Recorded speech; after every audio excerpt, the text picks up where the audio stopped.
The silence in the car had become a presence itself, thick and heavy, pressing in on us from the darkness outside the windows.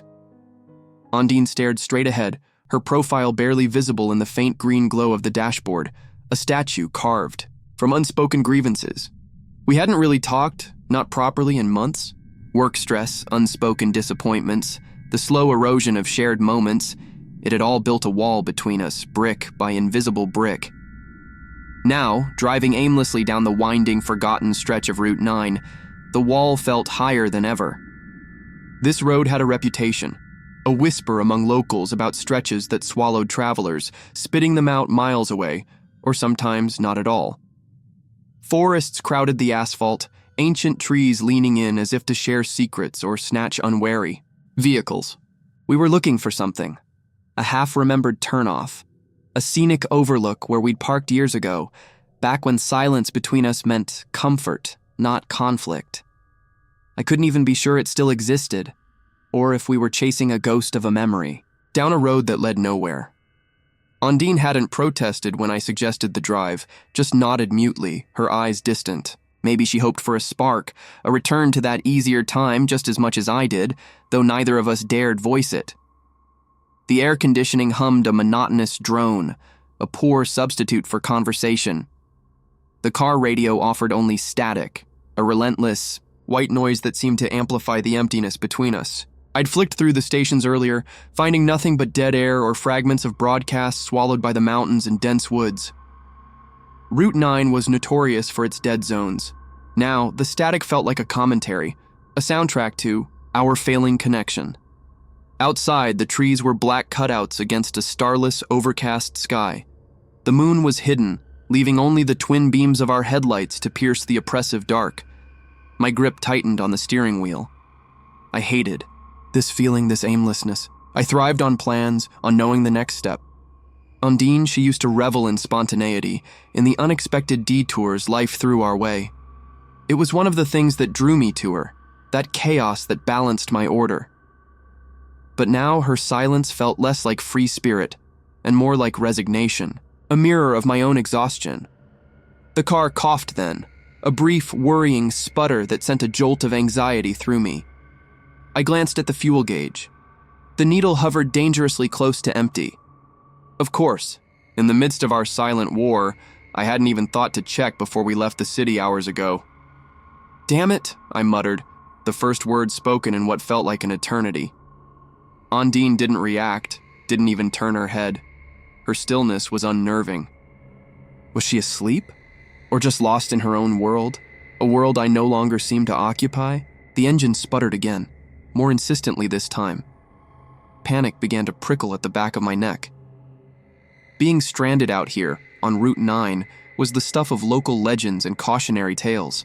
No cell service, miles from anywhere, surrounded by woods that felt ancient and watchful. The static on the radio hissed. I fiddled with the dial again, pointlessly. Nothing. Just the sound of emptiness, mirroring the space between Ondine and me.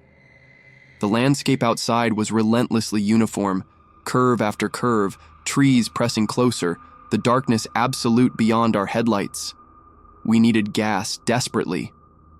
My eyes scanned the impenetrable wall of trees lining the road, searching for any sign of civilization, a flickering light, anything. The fuel gauge needle dipped lower, mocking my rising panic. How could I have been so stupid, so wrapped up in my own frustrations that I'd ignored such a basic necessity? It felt symbolic, somehow, of how we'd let our relationship run on fumes. For too long, ignoring the warning signs until we were about to break down completely. Ondine shifted slightly in her seat, her hand moving to rest on the dashboard as if bracing herself. Still, she said nothing. Her silence was a heavy blanket, suffocating the remaining air in the car. I wanted to reach out, to break it, but the words wouldn't come. What could I even say? Sorry I let us get lost and run out of gas while we were ignoring each other? The thought was bitter. The car gave another lurch, the engine whining in protest.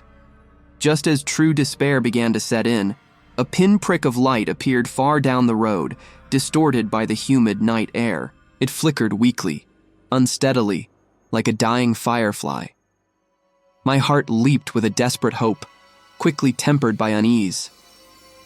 What kind of place would be open out here, this late, on a road like Route 9? It didn't seem right.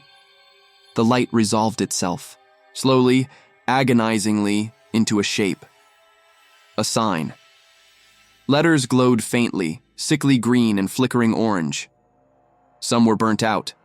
Block Wat RR St. Blackwater Rest. It looked like something dragged out of the 1950s and left to rot. A low-slung building hunched beside the road, part gas station, part motel, all decay. Relief warred with a deep, instinctual wrongness. The place felt off, ancient, unwelcoming. But the red needle on the fuel gauge made the decision for us. We had no choice. I slowed the car, the tires crunching on unseen gravel as I turned into the deserted lot. The air outside seemed impossibly still, heavy and thick with the smell of damp earth and something else, something vaguely metallic and sweet, like old blood or rust. The silence was profound, broken only by the ragged sputtering of our engine, before I finally cut the ignition. Ondine remained motionless, her eyes fixed on the dilapidated building. I couldn't read her expression in the dim light. Was it fear? Or just the same apathy she'd worn for weeks? I pushed my door open, the hinges groaning in protest. The flickering neon sign cast long, distorted shadows across the cracked asphalt. There were no other cars save for a couple of rusted-out husks near the back, looking like they hadn't moved in decades, slowly being reclaimed by weeds and rust. The windows of the motel section were dark, save one near the far end, where a faint, pale light seemed to pulse weakly. A shiver traced its way down my spine, unrelated to the night air. "Stay here," I said, my voice sounding too loud in the stillness. "I'll see if they have gas." Ondine just nodded, her gaze still locked on the building. I walked towards the main office, the crunch of my shoes on the gravel echoing unnaturally. The front door was wood, warped and paint peeling, with a grimy glass panel. Inside, a single bare bulb cast a weak yellow light. It felt less like a place of business and more like a forgotten mausoleum. A wave of exhaustion hit me as I reached the door, so sudden and profound it almost buckled my knees.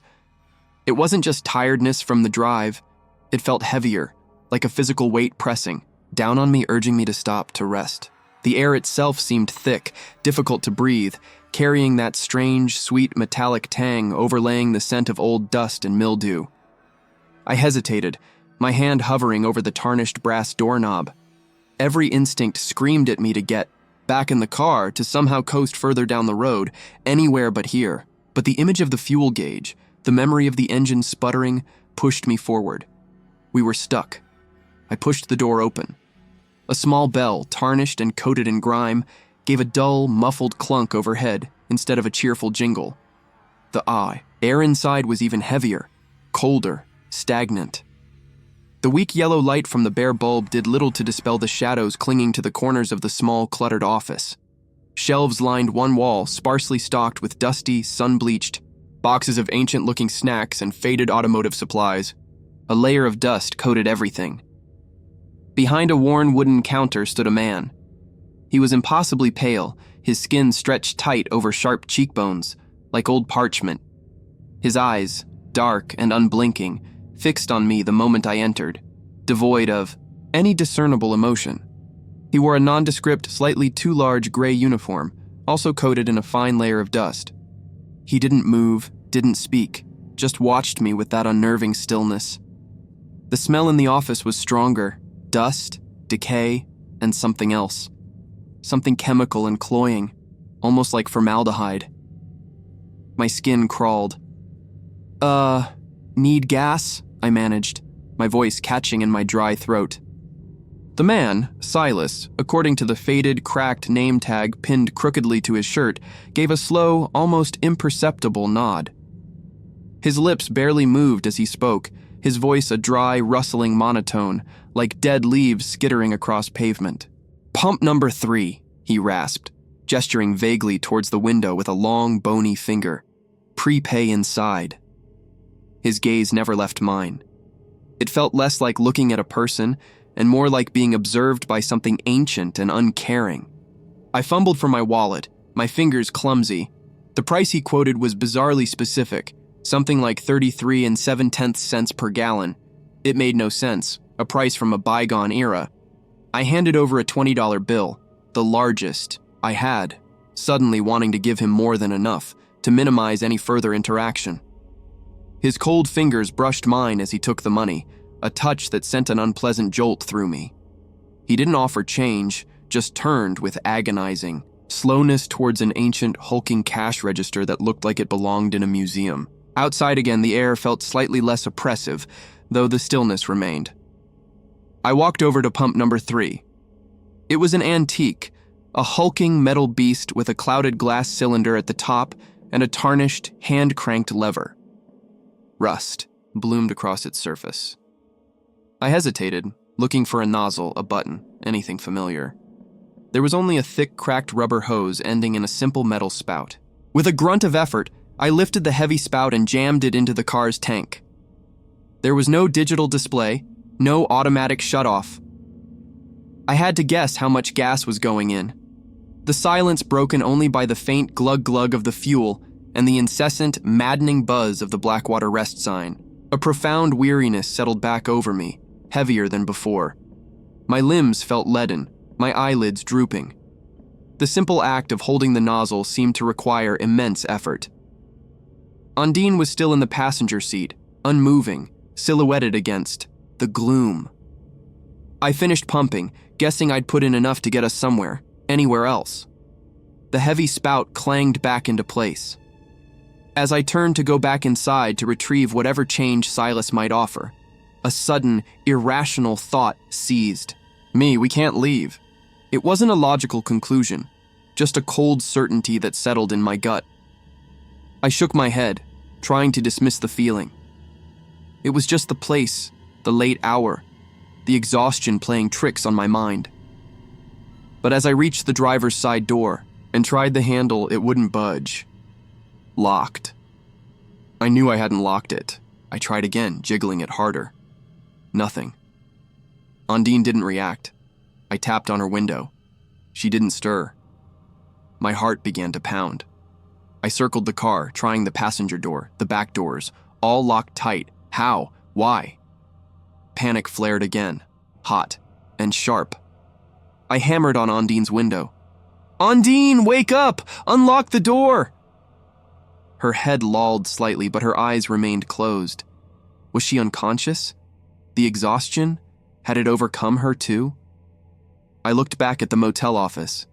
Silas stood framed in the doorway, watching me, his pale face impassive in the flickering neon glow. He hadn't moved. He just watched. The urge to run screamed through me, but where and how? The car was locked, Undine unresponsive. A chilling thought whispered through my mind. Maybe we should just stay the night. The sheer absurdity of the thought, appearing unbidden, terrified me more than the locked doors. It felt alien, implanted. Yet, the exhaustion was undeniable, a crushing weight, and the road ahead stretched into blackness, promising nothing. Going back inside felt like defeat, like walking into a trap. But what other option was there? I trudged back towards the office, the gravel crunching ominously underfoot. Silas was still there, waiting. "Car trouble?" he asked, his voice the same dry rustle. Before I could explain about the locks, he added, "Road gets tricky at night. Best to rest up. Got a room available. Special rate." He held up a tarnished, brass key attached to a chipped wooden tag. Room 7. He hadn't asked if we wanted a room. He just knew. The exhaustion, the locked car, the dead-end road, it all seemed to conspire, funneling us towards this inevitable conclusion. Defeated, feeling a cold dread solidify in my stomach, I took the key. His fingers were like ice against mine. "Thank you," I managed to whisper, the words feeling like ash in my mouth. Leading Undine, who seemed to stir slightly but remained mostly unresponsive like a sleepwalker, towards room 7 felt like navigating a dream. The motel corridor stretched longer than seemed possible from the outside, dimly lit by flickering, fly-specked bulbs. The air was thick with the smell of damp plaster, old cigarette smoke, and that persistent, sickly sweet undertone. Doors lined, the hallway, some slightly ajar, revealing glimpses of utter darkness within. Faint sounds echoed, a muffled sob, a snatch of distorted music, the scrape of furniture. But they seemed disconnected, coming from nowhere and everywhere at once. Room 7 was at the very end of the hall.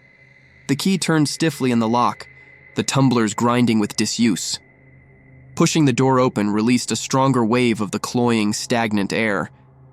Inside, the room was a time capsule of neglect. Faded floral wallpaper peeled away in damp strips, revealing older, darker patterns beneath. A single bed with a thin, stained mattress dominated the small space. A rickety wooden chair sat beside a small, scarred table, holding a lamp with a yellowed, cracked shade. On the wall opposite the bed, a cheap plastic clock showed, impossibly, 3:17 a.m. Its second hand was frozen mid-tick.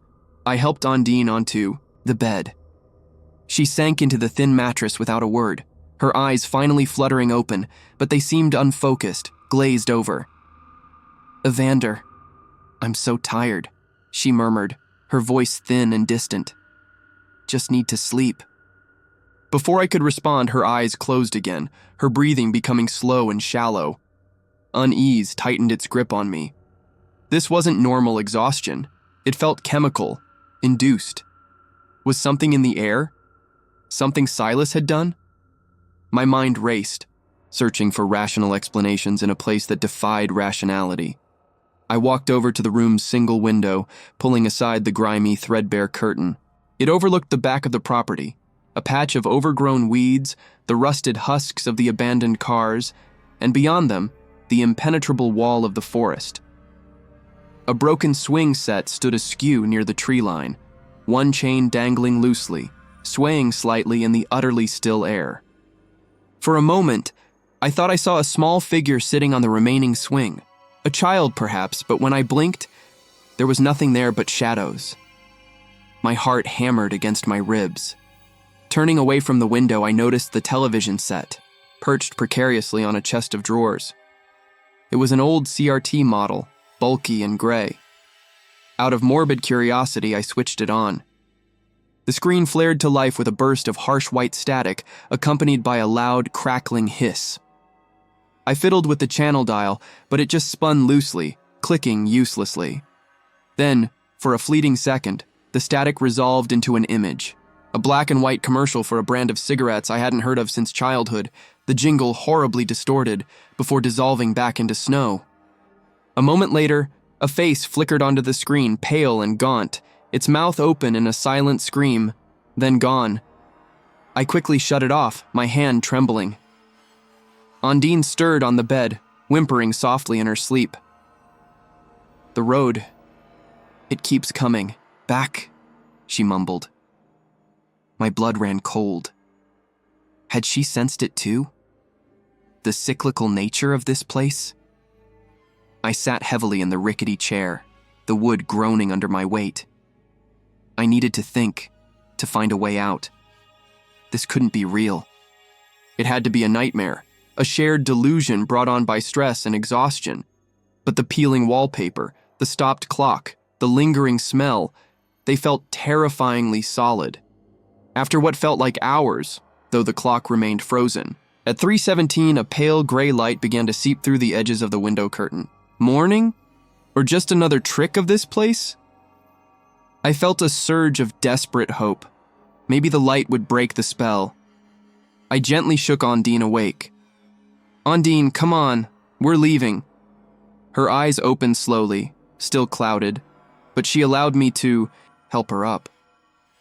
We stumbled back down the long, silent corridor, the muffled sounds seeming fainter now, or perhaps I was just tuning them out. The front office was empty when we passed through, Silas nowhere to be seen. Outside, the car sat where we'd left it, pump number 3 looming beside it. The keys were in my pocket.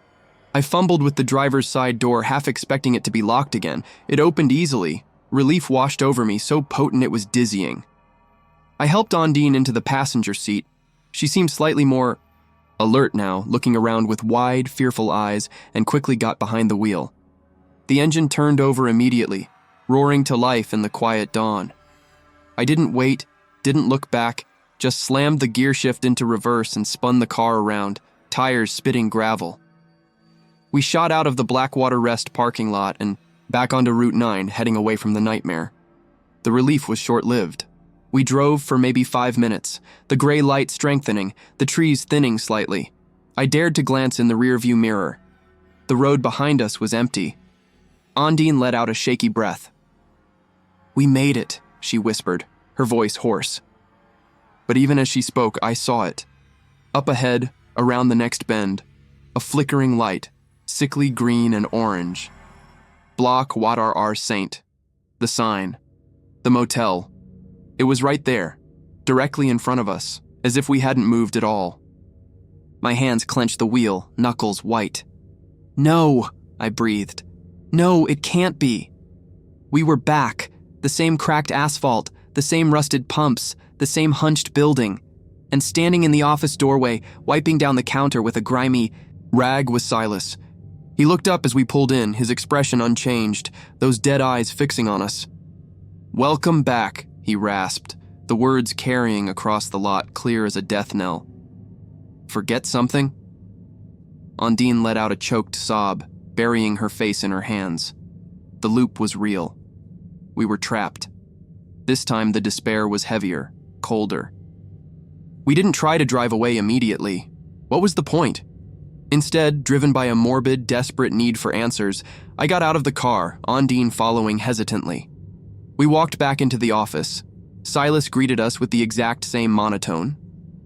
"Need gas or maybe a room?"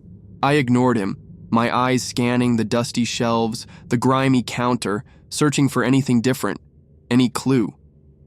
My gaze fell on a stack of old newspapers tucked under the counter, yellowed and brittle with age. The top one caught my eye. The date printed beneath the masthead was tomorrow's date. My breath hitched. With trembling fingers, I pulled the newspaper out. It was a local, small-town paper, the ink slightly faded. My eyes scanned the columns, searching, dreading. And then I found it. A small article near the bottom of the front page. Couple found dead in Route 9 crash. My blood turned to ice water. It described a car, our car, losing control on a sharp curve and hitting an oak tree near the old Blackwater Rest stop. It mentioned 2 occupants, a man and a woman, pronounced dead at the scene. It gave our approximate ages. It didn't give our names, but it didn't need to. I dropped the paper as if it had burned me. Ondine saw my face, saw the newspaper. She didn't need to read it. She knew. She stumbled back, a hand flying to her mouth, her eyes wide with sheer terror. At that moment, the car radio crackled to life again, not with static this time, but with a distorted, warped version of my own voice, arguing with Ondine about directions from hours earlier, the words twisted into a meaningless, horrifying loop, interspersed with fragments of a cheerful pop song from the 80s. Silas continued wiping the counter, utterly oblivious, or perhaps utterly aware. "What is this place?" Ondine whispered, her voice trembling violently. I looked at Silas, at his dead eyes, at the dust motes dancing in the single beam of light, at the frozen clock on the wall. Other sounds filtered in now, clearer than before. The child's laughter from outside, sharp and chilling. A woman, weeping softly from one of the motel rooms, a man muttering angrily to himself, pacing back and forth somewhere down the hall. We weren't just trapped. We were trapped with others. How long had they been here? Decades? Longer? The thought was unbearable. Suddenly, Ondine grabbed my arm, her nails digging in. "The mirror," she choked out. "In the bathroom. Look." Dazed, I followed her back down the suffocating corridor to room 7. The air felt colder, the smell of decay stronger. She pointed a shaking finger at the small, cracked mirror above the sink. Where before there had only been grime, now letters seemed to condense out of the steam or dust. "He took our time. You can't leave. Run." The words shimmered, indistinct, like a heat haze, before slowly fading away again, leaving only the cracked glass. My stomach twisted. The time thief. Just then, a different figure flickered into view in the hallway outside the open door. Not Silas, but a tall, thin man in an old-fashioned, slightly rumpled suit. He clutched a candy bar, unwrapping it with mechanical movements, his eyes vacant. He took a bite, chewed slowly, then, inexplicably, turned and walked back towards the office, as if to buy the same candy bar again. He didn't seem to see us. He was locked in his own private loop, just like the newspaper predicted, just like we were becoming. We were seeing the ghosts of Blackwater rest.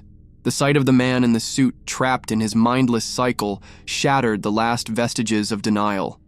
This wasn't a dream, wasn't exhaustion. It was something monstrously, impossibly real. The frantic message on the mirror, "Run," echoed in my head. We had to get out, had to try, even if it was futile. "Come on!" I grabbed Ondine's hand, pulling her out of the room and back down the warped perspective of the hallway. The phantom sounds seemed louder now, closer. The weeping, the laughter, the angry muttering, swirling around us like a chorus of the damned. We burst out of the office door, gasping for air that still felt thick and wrong. The gray dawn hadn't changed. Time outside seemed as frozen as the clock inside room 7. My eyes darted around wildly. The road stretched empty in both directions, a ribbon leading back into the same loop. But the message, "Run." Where?